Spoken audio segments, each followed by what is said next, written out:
and welcome to Gaming the System. This is one of our bonus rounds where we'll look at our top 8, and this time we're looking at our top 8 games that are coming up in the next year. What games are you excited about? What games can you not wait to play? What games are you going to be, I was going to say standing at the front of the queue outside the store to get, but that shows how old I am.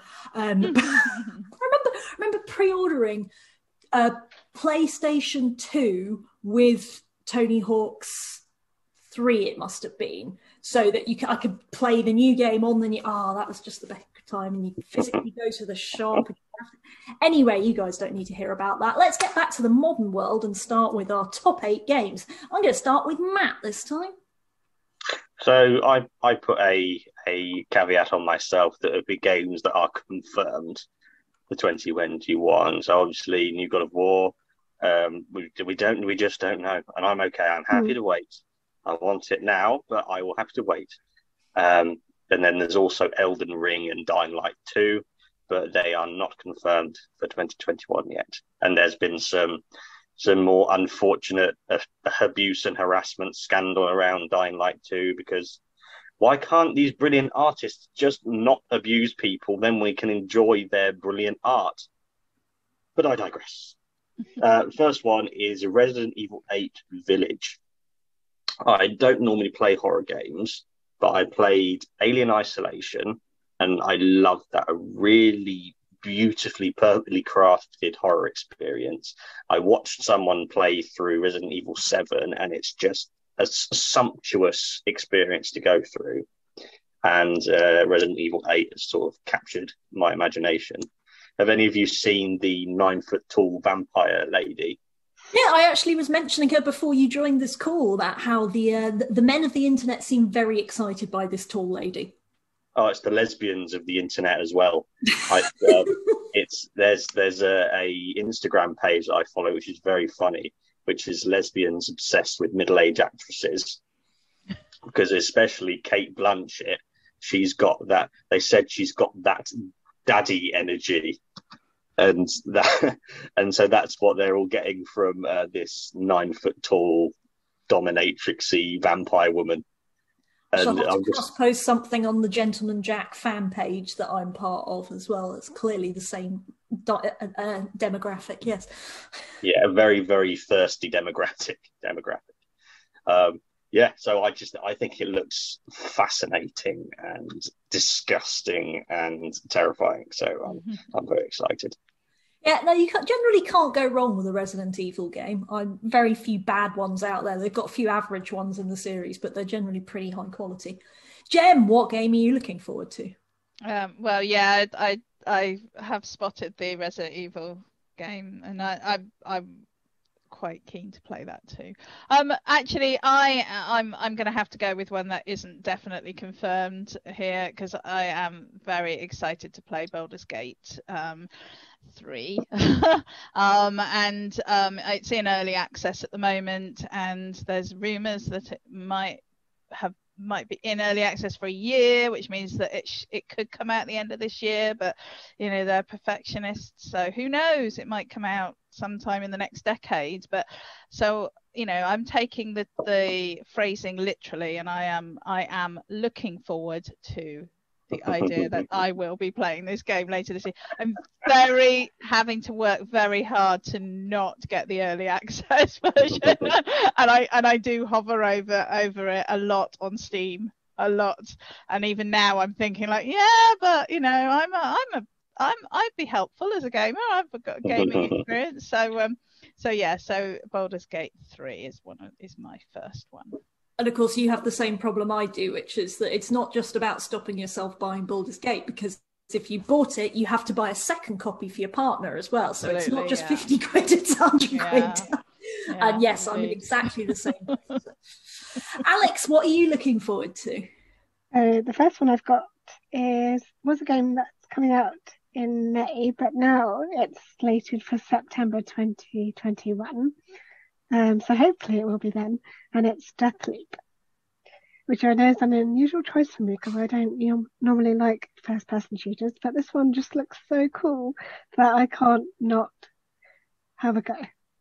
And I think the way that the game is structured, so it's got that kind of what was that other one called? No, it's the one where you kind of replay until you get it right. So if you die, it takes you back to the beginning. The kind of game loop, as it were. I've forgotten what it's called, but anyway, the way it's structured makes it feel like it's a game that I could very happily get involved in without having my usual fears about not knowing who's behind me. And because eventually you'll figure that out if you play it about 20 times over, you'll know exactly where everyone is. So, was it Jedi Fallen Order? No, it's the one with all the red figures in it. And Super Hot. There it is. It's come into my brain now. Super Hot. It's a bit like that. Which I haven't played either, so maybe I should practice with that first and see what that's like. But just the style of it and the way it's been presented in trailers, which I know is all the hype talking, but it just looks so cool and so stylized. And they're going for a kind of James Bond kind of esque theme to it, which I think looks really cool. So that is one I'm definitely keeping an eye on. Nice. Talking one quick thing. Yeah. Talking of James Bond, the studio that have been making the last 3 Hitman games, which are unparalleled masterpieces, they've finished that trilogy, and now they are making a James Bond game, an official James Bond game that they have been given complete carte blanche to create a new James Bond in. So I have no idea when that's coming on, but I'm hyped for that already. So carry on. No, let's chuck them all in there. I mean, the 2 games I'm not going to mention are the fact that obviously the Mass Effect Legendary Edition I'm super excited about, and Rust is finally coming to console, which I'm not that excited about because I like playing it on my PC, but I'm enjoying the fact that I will get to see people playing it on consoles, and also that every time Rust puts a tweet out, it won't have 50 responses saying when's it coming to console. So that will be a nice change. For me, I am going to start off with Halo Infinite, because I'm a bit half and half with first person shooters. I love first person shooters, but I don't like them when they demand that I'm very good at them. I don't like a first person shooter that makes it no fun unless you've become really, really good at it. And Halo's always been that for me. Halo's always been just get a really silly gun, spray it at aliens, have fun. It's a laugh. Silly vehicles, but also beautiful skylines, a bit of plot. It's just wonderful popcorn gaming for me. Halo always has been, and the trailers for the new one just look so awesome and so pretty. And there's I know this is going to sound like the lamest thing to be excited about, but the weather. I love weather in games. I love when weather is done well in games, when you can be like, oh, this is a lovely rainy day and it's a bit foggy and stuff, and they're putting all these extra levels on. And so I'm really excited about that. If I can get a bloody graphics card before it comes out, because it's not going to be any use without my nice shiny new graphics card.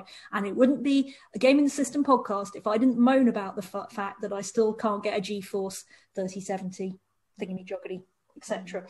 They did have some of the 3090s on overclockers this week for £2,500. I'm not spending £2,500 on a fucking graphics card. Wow. Buy a car for that, for God's sake. Right. Anyway, I may have got slightly off topic there. Number 5, Matt, what game are you looking for? So, Alec, well, I was going to say you could buy 2.5 out PS5s, but yeah, that's what I would do. So, Alex, you've thwarted me by choosing Deathloop. That looks, the trailer, Bethesda, no one does weird, extraordinarily creative stuff like Bethesda do. They're one of the only franchises that all the millions of little bits of writing, like on terminals or the little scripts, that it's actually worth reading through because they're all the writing's brilliant. But so I've had to quickly think of one, and I'm going to choose Returnal. Which is another weird kind of you die and then you come back, and you die and then you come back, but it's all part of the story rather than being just normal die and back to the last checkpoint as if nothing's happened. And my first look, I thought it was a bit didn't really do anything for me. But then I found out that the actor who plays the main character is Gwendolyn Christie, who plays Brienne of Tarth in Game of Thrones, and she's a fantastic actress. And I think she has the potential to carry this game. And I'm interested when an excellent actor is given the opportunity to tell any story, really. Because more often than not, they can elevate it, which is, I think, with the last God of War game, the actors took the script and they elevated it into something transcendent. Because that's what you need. You need incredible. It's the sum being greater than all the parts. That's what the best actor can do. So yeah, Returnal. I'm excited for that now, and that actually comes out on the 6th of May. So it's actually quite close. Ooh, nearby. Exciting. Yeah, we should put in the description. I'm sure we'll put all the details and links to all these games coming out. I'll just make someone else do that admin.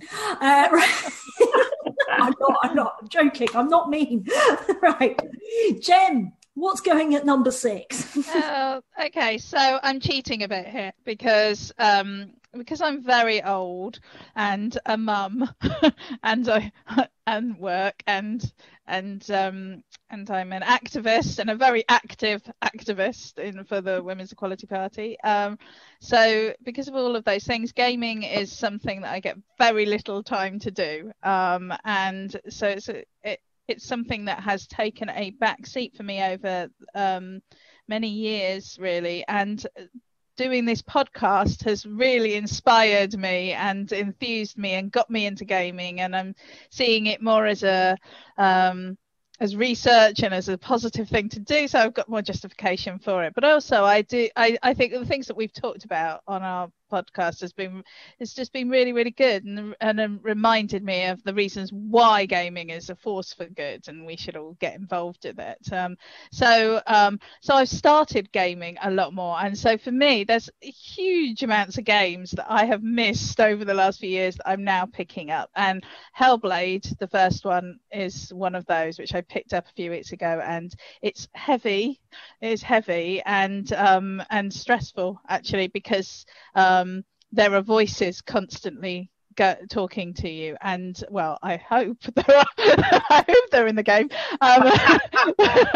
but there's this constant kind of like chatter going on, and that's actually from the perspective of the gamer is quite I mean, I understand that they're trying to put an atmosphere into the game, and that does come across very well, but I find it quite exhausting to play. So I'm working my way through it quite slowly. But Hellblade 2 is due out this year, so I know that from what I've played so far of Hellblade, the first one, Senua's Revenge, Senua's Sacrifice. Yeah, the next one, Senua's Saga, is coming out this year, and I know I'm going to want to play that, so I think that will be my second one. But the reality is that it will be many games, probably everything that each of you mention each week. I'm like a magpie at the moment with games, and I've just looked through like what's coming up, and I'm like, all of them. I want to play all of them, so yeah. Good thing about being behind on games is they're cheaper by the time you get to them. That is very true. I just bought Sims 4. I've got it on my PlayStation, but I bought it for my PC because I can't control it on the PlayStation. It's too slow. And it was £4 something from Steam. So yeah. And I think Senua's Sacrifice I saw on Steam at the weekend was like 90% off as well. So it's worth being behind on games. It's cheaper.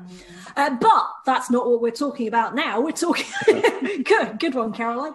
We're talking about games that are up and coming. So Alex, what other game are you looking forward to? My second pick was a game I don't know very much about because I've only seen one trailer for it, and hopefully it's coming out in 2021, and that is Stray, which is a game about a cat. And you play a cat, and it has a little backpack, and there's robots, and that's all I know. That's all you need. But I want it.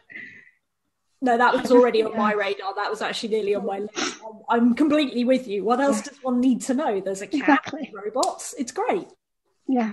There's a cat with a backpack. It's Yeah, the this little cutest backpack. thing I've ever heard of. I mean, I do worry that means there's going to be a lot of inventory management and encumbrance. But And it just looks so good. And it did a little meow at the end of the trailer, and I was like, oh, please can I play you? Let me play. Yes. So that is one I'm looking forward to. But all of this, I mentioned my previous game as well, is dependent on me getting the PS5. So I'll add to the ranting and say, where's my PS5? Yes, it's not like it's any easier to get hold of a PS5 than it is. It's harder now with the Suez Canal. Apparently there's nothing in shops until at least May now. Yeah, there was the combination of the Texas electricity going down. Oh, yes. There was also a factory where there was a fire, and the Suez Canal is all part of this. And it's anyway, we won't go on about the big one, but it's really annoying. Geopolitics. So finally, my final game, and equally like Alex, I'm not sure it's going to make it out this year. They say it might, but I'm not sure it will. And all I've seen is a trailer, but it's a new survival game. I'm loving Valheim, but we're close to having finished it. I mean, it's early access, and you can see where the bosses are. They're obviously going to add more bosses, but I'm excited for a new one. And the thing with survival games is generally you are at risk of losing everything. You are probably going to lose everything at some point, especially when you're doing it with PvP, because someone can come along and just literally rob all your stuff, blow everything up, and that's it. That's kind of one of the reasons I like survival games, is the impermanence of them and the sort of that. But new game coming out called Icarus, where there's going to be a slightly different aspect to it, which is you have a sort of, I don't understand if it's like you're in the sky, if you're in heaven, or if you're in the spaceship, but you have a supply of stuff that's safe, and you go down to different biomes with what you think you need to create a survival, to complete a mission, to gather the right resources in a certain time limit, and then come back up again. And that's the sort of goal. So it's a twist on the survival mechanic. And I'm quite excited about that, because I do just do nothing but play survival games, and I would like to see some new aspects to it. The trouble is, I'm not sure if I'm going to like it. It may turn out to be really not my thing, but I'm very excited about giving it a go and seeing what it's like, and being able to come back and go, this is what it's like. So yeah, that's for me. And that's our 8 games that we're looking forward to in 2021. What games are you looking forward to, people watching or listening? Tell us in the comments, tell us on Twitter, tell us on Facebook, on any social media you like. Make sure you like, share and subscribe, set up notifications, tell your friends, get the baby listening, do whatever else you can. And we've been gaming the system, and we'll be back soon. Goodbye. There you go.